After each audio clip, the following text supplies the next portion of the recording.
What's up, guys? Welcome back to Dual Sport Outdoors. So what I have here is kind of a cool little knife. This is the Boker Plus Dave Wenger collaboration pilot knife.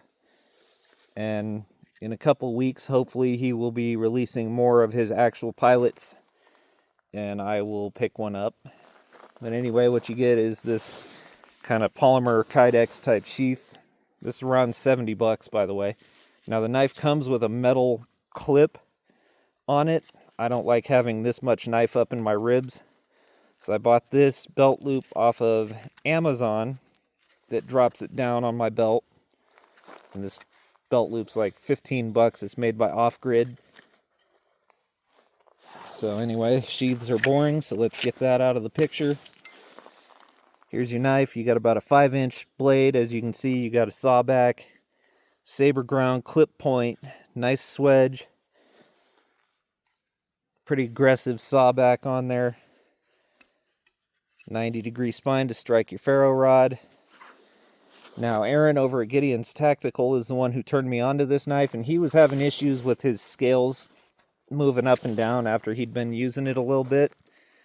I've played with this a couple of times, haven't had that issue yet, but today we're actually going to pound on it a little bit and we'll see. But you got that nice G10 handle, super comfortable in hand. And this one is D2 made in China, so take that for what it's worth. Nice fuller.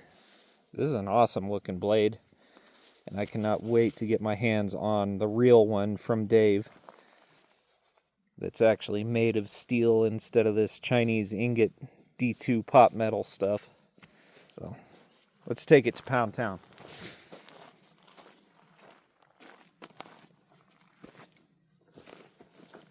Now, what I'm going to baton with this is a bit more than what you really should with a knife of this size. But I have a couple other smaller, thinner knives that are not, well, one of them's not full tang, the other one is, but it's crazy thin.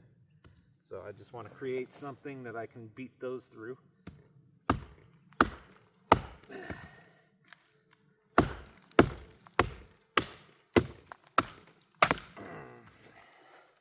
Well, just see that black stripe in there? That's part of my coating. So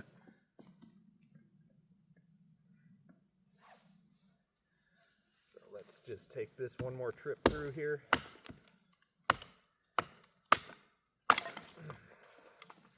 Cool.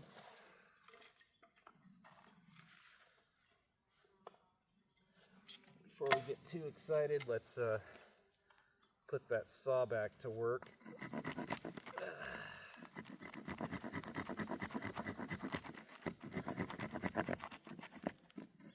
Now, as with most sawbacks, so with this is more for making a notch.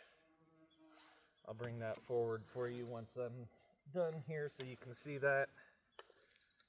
Let's get rid of this feather. So I can create a feather with this knife.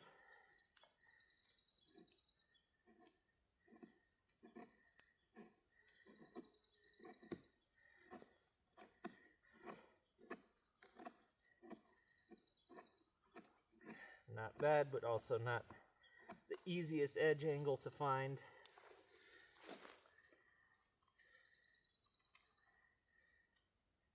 Now that sawback is a little bit on the painful side for this, because, you know, it's a sawback. I don't think I need to really say much beyond that, right? So this is a knife you are definitely going to want to wear gloves with if you're doing this.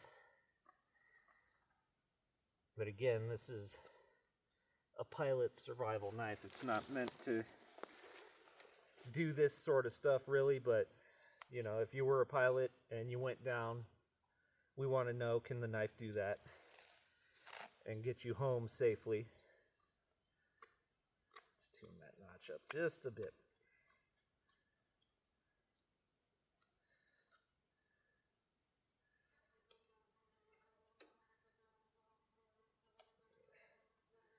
not the best notch I've ever made with a knife, but it does it.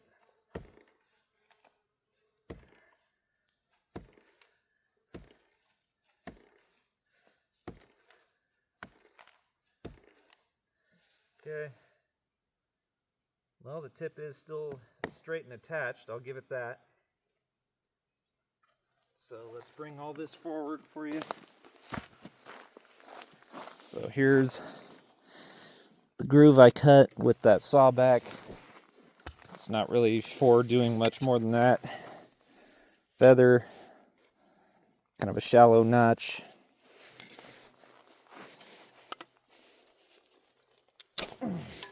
Can hog wood off, but the geometry is not the best for that.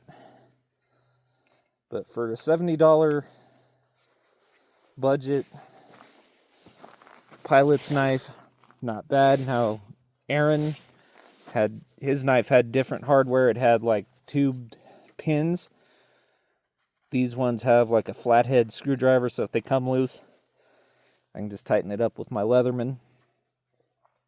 But there you go, guys. Just a quick look at the Boker Wenger collaboration Pilot Survival Knife. Can't wait to get the real one in hand. Please be sure to thumbs up, subscribe, comment, share. See you next time.